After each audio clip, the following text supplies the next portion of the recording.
Take a moment right here, feeling like it's out gear.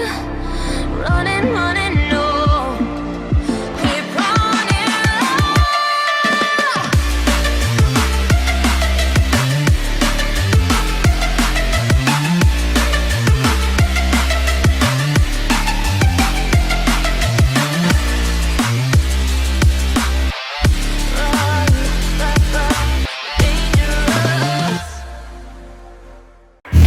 When I read this chapter, I'm thinking of the best storytelling chapters. I'm thinking of Code Geass, Death Note, Siren. If you have not seen the manga Siren, go watch the manga Siren. Bro, I'm thinking about the best story written mangas ever to ever be written, to be drawn out, right? Because Oda did something in this fucking manga that was amazing. Top level story writing, and to see everything come together, I cannot wait to see the final war because of the simple fact how Oda is drawing this One Piece series out, bro. Like, it's so many things we have to talk about in this manga, so let's get into it. So we start off with this chapter with Bell and company trying to find Vivi and Cobra, and I feel sorry for these guys because of the simple fact that they just don't know what's going on, what happened to Cobra. They're so clueless, but it's not their fault. Simple fact is that Cobra knew that this problem was going to happen, right? So like I said before, I think that Cobra already told Vivi about their ancestors, Lily the Nefertiti. But we have to continue on these few panels that's coming up, because now we seeing how Wapol called actually Morgan's on a transponder snail to come get him off of Ingus Kingdom ship, because of Vivi and Wapol are two stowaways on their ship.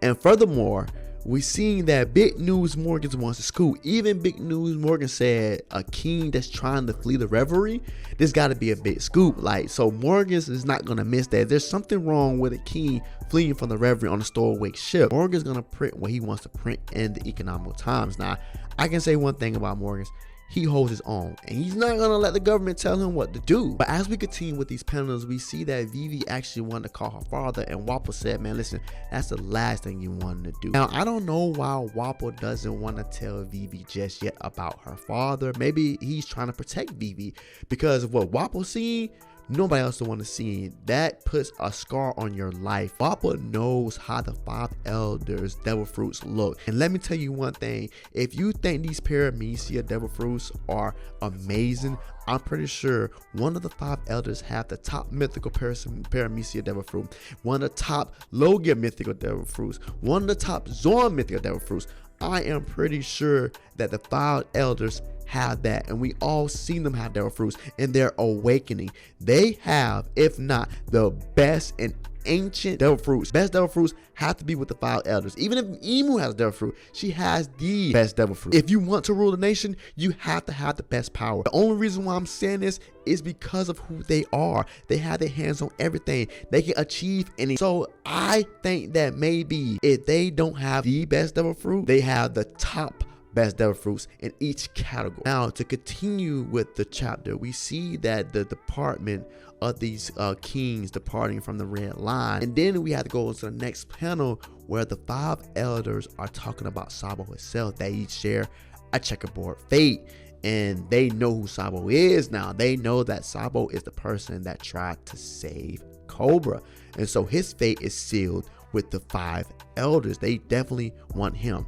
And if you watch Sawyer 7 Images YouTube channel, you know that these people that share the checkerboard fate are mostly D's. But Sawyer 7 Image basically talk about anybody that have the checker fate is a D, and they say that Sabo has been more infected than anybody, definitely because of Monkey D. Dragon, you know, gave him the power that he has now with his hockey, and he definitely went and go after Ace Devil Fruit, which is an amazing job. But we see that these checker fate people, and also Sawyer 7 Image basically said that Kuma has his checker fate, and maybe that's why that the 5 elders say that Sabo's influenced the checkerboard fate of the D's, because of Kuma and Sabo was more influenced by Dragon himself.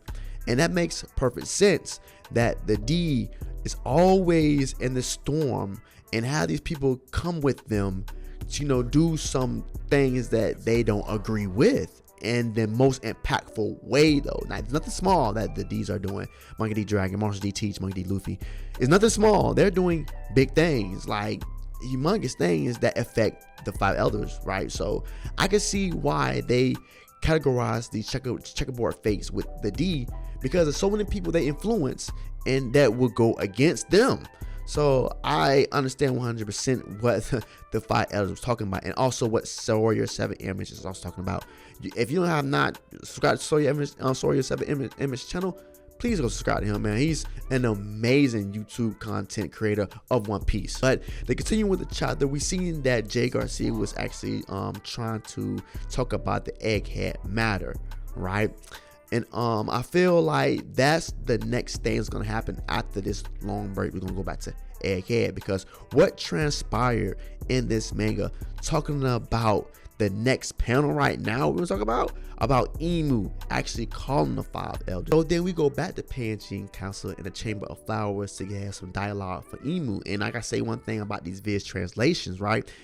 Dialogue is everything. And the official Viz translation, what Emu said that she want to utilize is Mother Frame, not Flame, but Mother Frame. Now this is what just demolished Lelouch Kingdom. But what is next from the dialogue of Jay Garcia Saturn is that we will have to test it out to make sure that it is real. Now these dialogues is misleading, but I can kind of understand what they basically were saying. Like, if they want to test it out, gotta make sure that it's real before they can test it out, to make sure that everything will comply of what their vision is. Make sure that it's real could mean that it's history or something that's lost in time, or something that's fabricated through the years that cannot be found, right? So we really don't know how long this invention, you know, that the government had, or how long it took for them to actually wield it and utilize this invention Dr. Vegapunk had, right? Basically, a lot of people is saying that this is also an ancient weapon. Now, I think also it's an ancient weapon because of the dialogue of Jay Garcia said. Indeed, we will not know if it's real or not unless we test it, right? So that means that it's not an invention that Dr. Vegapunk created himself, right? It's something that Dr. Vegapunk had to understand to utilize. And maybe Dr. Vegapunk was at a block because of he did not understand the language or the manual of how to use this ancient weapon. And there's no telling how many years it took for Dr. Vegapunk to actually understand how to use this ancient weapon. In fact, if it is an ancient weapon, right, we don't know how long Dr. Vegapunk actually been studying the Void Century, right? When we seen a young dragon and young Dr. Vegapunk on Hyra, we don't know if Dr. Vegapunk initially started studying the Void Century there, or did Monkey D. Dragon get it to him, you know, get in Vegapunk's mind, so to speak, about what the Giants was actually doing at that time.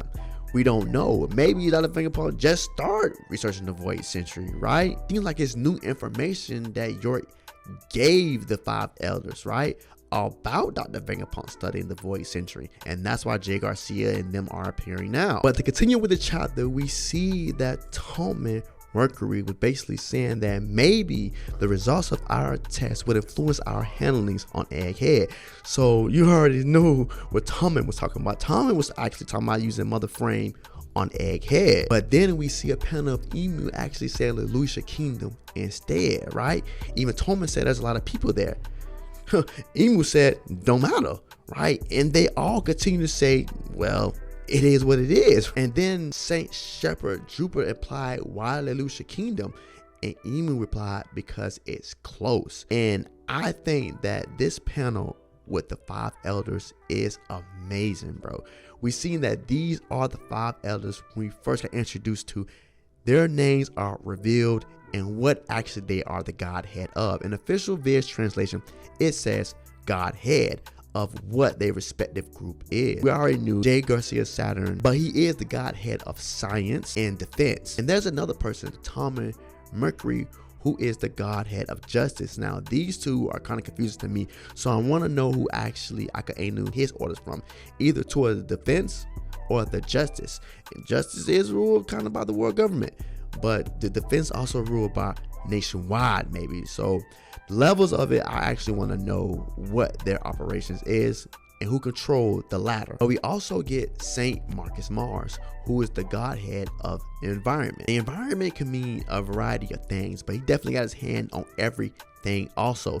Just like Saint Shepherd Jupiter, who is the godhead of agriculture. You know, agriculture got everything to do with the plants and the livestock, so definitely his command stretches out worldwide of the One Piece verse.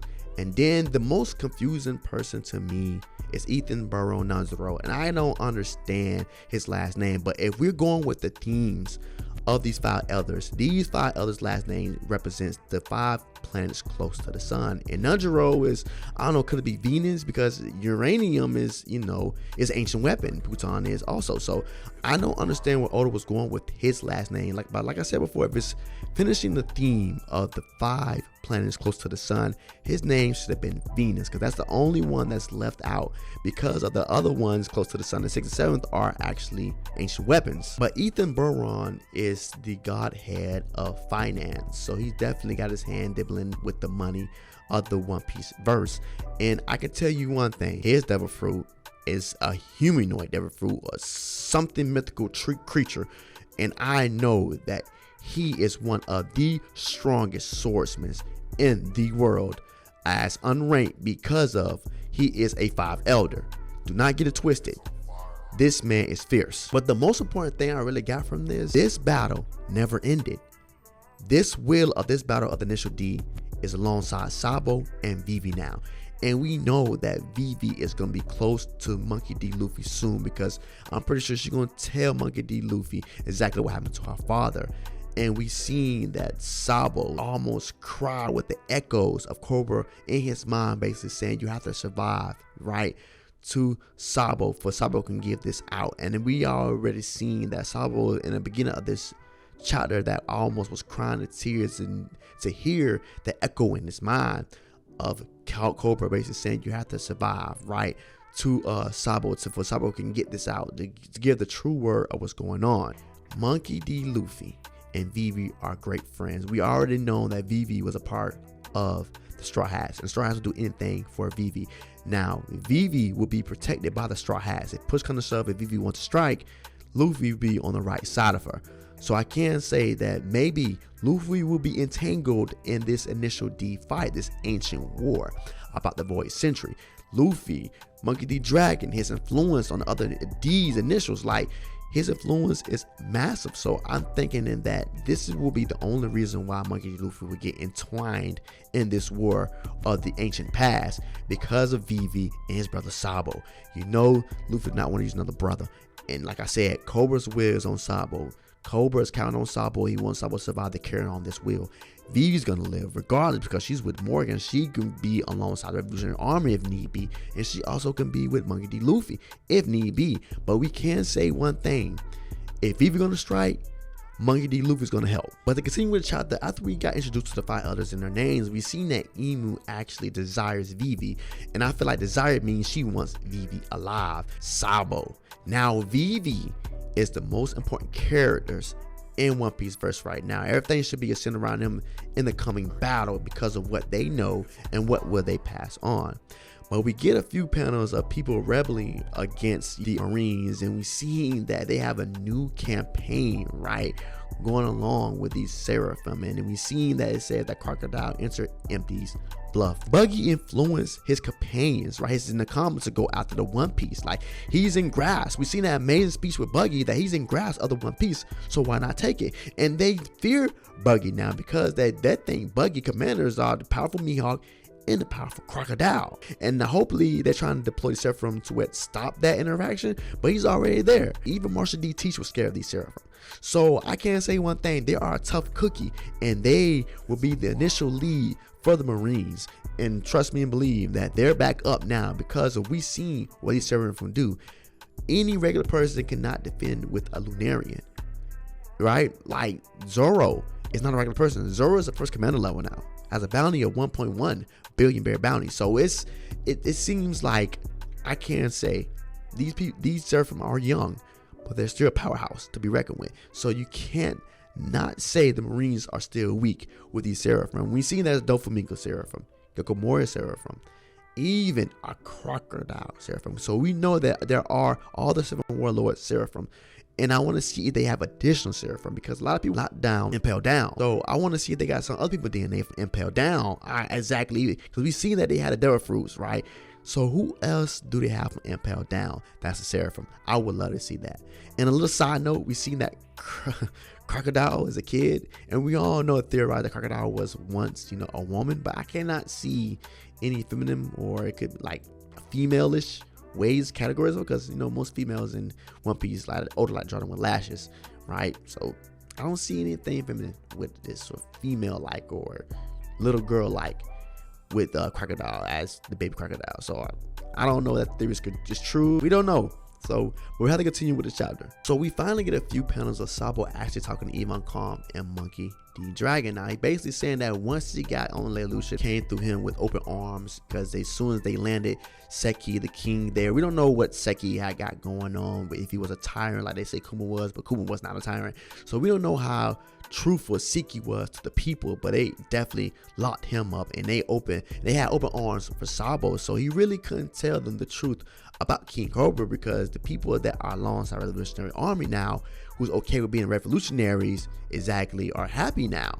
And so that inspired them to actually go aside the revolutionary. At this point, we know that Sabo is thinking about the revolutionaries first. Like, even Sabo said it, he could not tell the people the truth because how they agreed and how they cheered to go with the revolutionary warriors. So it's like he did not want to bring that spirit down. Sabo is thinking about the revolutionaries more than anything else. Even if the tabloids is not true, he would do anything for Dragon and his people to be on the ends of the winning side. But long as Sabo know that he actually wanted to tell them the truth, it's just he couldn't do it at the time because of how they felt. But that's still good on my end. Sabo has a nice heart. At the time, Sabo said their revolutionary passion was so strong, and that's the reason why they have more people along their side, anything for the cause, for the revolutionaries. Like, Sabo's smart in this angle. Win, lose, or loss, Sabo did his part and giving his people the upper hand. You have to respect him for that. He continues to tell Dragon of what happened, like with his transponder snail, and the reason why he's still alive. So to understand Sabo exactly what he did with transponder snail is that because that he didn't have a jamming transponder snail, they could have got his location where he was. So what he did was already have a transponder snail on Lucia Kingdom's boat, right? Relaying it back to Lucia Kingdom and back to where Dragon and Ivancom are right now. So think about the people on side that boat, seeing the destruction of their island and the people they left behind dead just like that. And I feel like that's the moment when Sabo said, I think I did the right thing, not telling the people the truth, because these people, these new recruits, were so passionate about revolutionary that they need to be on this boat for they can survive. But Dragon next asks Sabo what actually happened, right? And then Sabo continues to say there was something huge in the sky, a dark cloud in the sky, and Dragon is shooked up, right? And Sabo said, before you know it, boom. So in Dragon eyes, Dragon's so confused, like something huge in the sky, a big shadow in the sky. What do you mean? And I could feel why Dragon is so shook upon the moment when Sabo was saying this, because this is what the world government is working with in power-wise. Like, what can Dragon, what can the revolutionaries do that could stand up against this power? To be honest, Dragon have to find his own ancient weapon to stand toe to toe to people that he waged war on already, because it seems like it's gonna be one-sided if the world government want to do what they really want to do to the revolutionaries, man. But at the same time, I have to continue with the chapter with Ivancom basically saying that Sabo mentioned Emu earlier. There was one other names of the 20 found kingdom that what we know as a day as the world government, as just the dragons. The first 20 kingdoms, there was somebody named Emu aboard, and they were Saint Emu of the Nero dynasty. And as Ivancom is saying this, he actually brought out a book to Sabo basically saying that there is a way for everlasting life, right?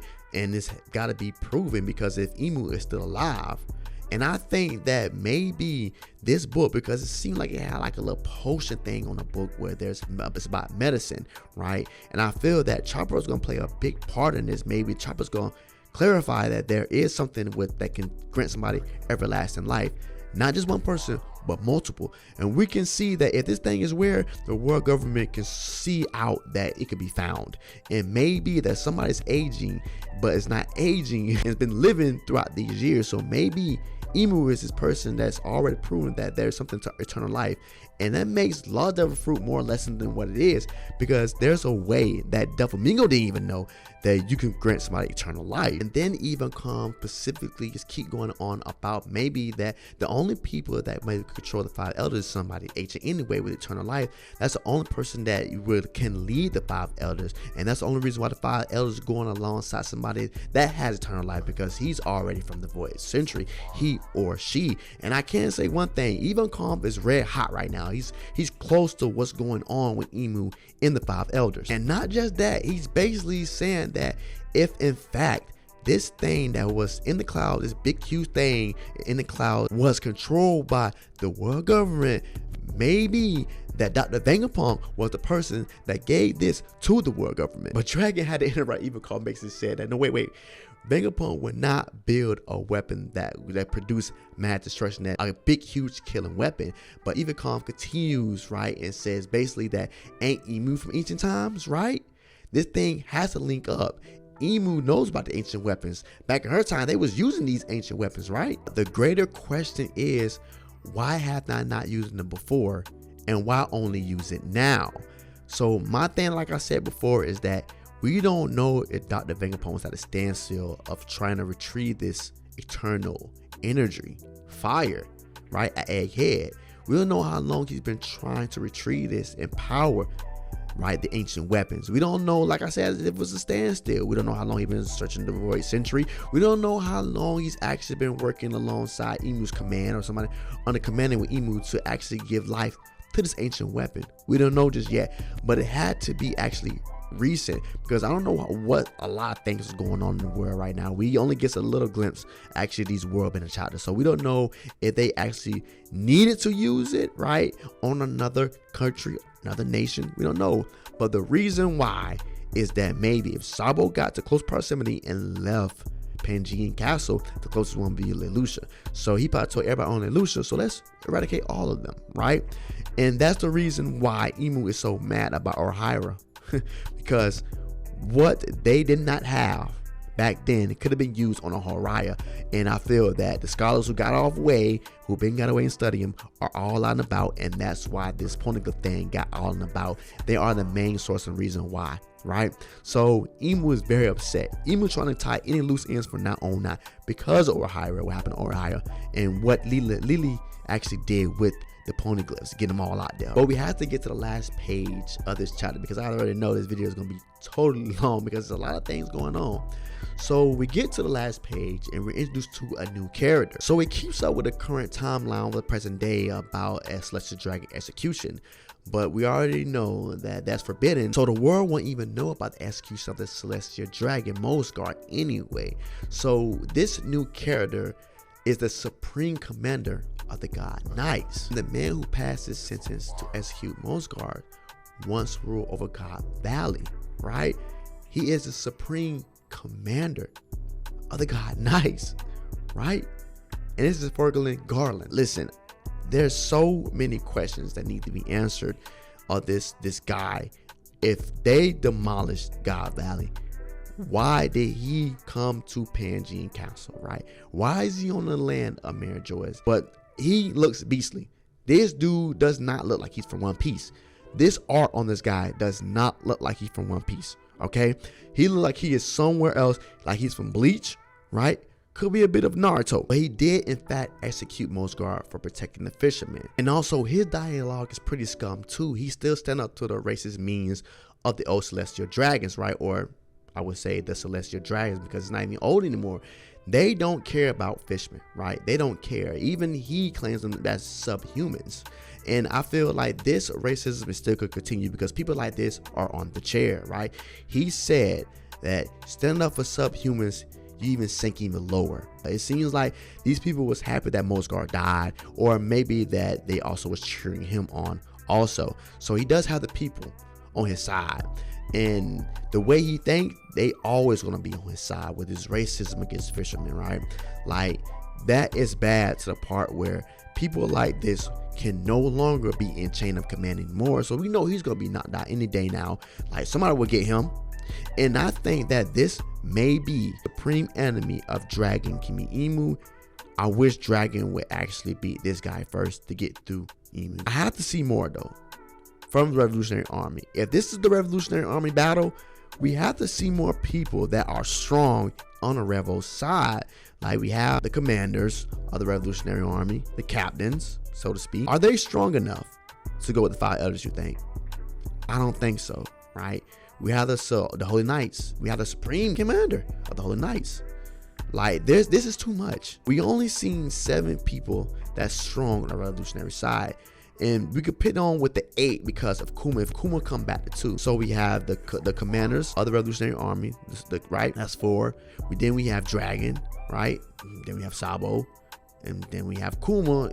And then we have Evenclaw. I don't know how many Holy Knights it would be. But I'm pretty sure they can be strong. If we can say the Holy Knights are on koala level of the Revos, right? That would be good. That would be people that Dragon and Sabo don't have to worry about. But like I said before, there are 8 revolutionaries who are strong, right? And then there are a few people like the 5 elders, Emu, and the Supreme Commander of the Holy Knights. I feel that they will be okay. They'll be okay in a fighting standpoint. But overall strength, if Dragon don't get the ancient weapon, this thing's over with. Because if they meet at a certain spot, they can send All Father there. I feel like Emu doesn't care who she kills, as long as she kills the people that she need to kill. That's important to kill, right? She would have nothing but fathers on one land and send that big cloud over and kill all of them, just to kill one person that means the most, and that's Dragon, right? So we know where Emu stands with this, right? I feel that she doesn't care, or he doesn't care, right? Dragon is just not ready unless he get an overpowerful weapon, or can get a defense that'll conquer this overpowerful weapon of the Mother Flame. We'll see. We'll see what Oda's gonna do. All right. I know that this is a long video. I don't want to make it any longer, but so thanks for watching. Like, comment, subscribe to get more of me and more One Piece content. I'm always here. I do it every week, but unfortunately we are on a hiatus for a whole month. So I'll see you, about in 2 more weeks. I'll make a new video coming out or something like that, So love One Piece. Again, thanks for watching. Peace. See you later.